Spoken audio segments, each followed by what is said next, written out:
এই মুহূর্তে নজর রাখবো যে গুরুত্বপূর্ণ খবরের দিকে। রায়গঞ্জের দিকে নজর রাখা যাক উত্তর দিনাজপুরের, কারণ সেখানে কোচ বিভ্রাটের জেরে 30 মিনিট দেরিতে ছাড়লো রাধিকাপুর কলকাতা সুপারফাস্ট এক্সপ্রেস।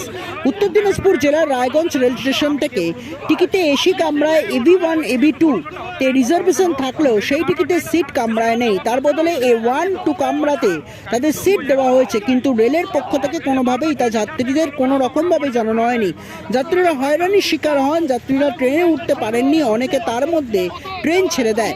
যাত্রীরা ট্রেনের চেন টেনে 3 বার থামান। রায়গঞ্জ পৌরসভার পৌর প্রশাসক সন্দীপ বিশ্বাস ট্রেনের যাত্রী ছিলেন, তিনিও এই ঘটনার জন্য বিক্ষোভ দেখাতে শুরু করেন। প্রায় 30 মিনিট দেরিতে সমস্যার সমাধান হওয়ার পর ট্রেন কলকাতার উদ্দেশ্যে রওনা দেন। এই মুহূর্তে নজর রাখবো যে গুরুত্বপূর্ণ খবরের দিকে। উত্তর দিনাজপুরের রায়গঞ্জের দিকে নজর রাখা যায়, কারণ সেখানে কোচ বিভ্রাটের জেরে সাধারণ মানুষের হয়রানি এবং রয়েছেন সেই ট্রেনে একই সহযাত্রী পৌর প্রশাসক সেখানকার সন্দীপ বিশ্বাস।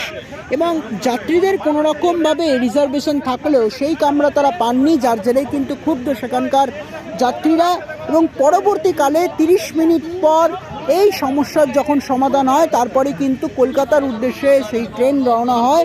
রাধিকাপুর কলকাতা সুপারফাস্ট এক্সপ্রেসের এই ঘটনা কী হয়েছে সেই ঘটনার দিকে নজর রাখবো। তাই আপনারা নজর রাখুন শুধুমাত্র ভিশন প্লাস নিউজের রায়গঞ্জ থেকে।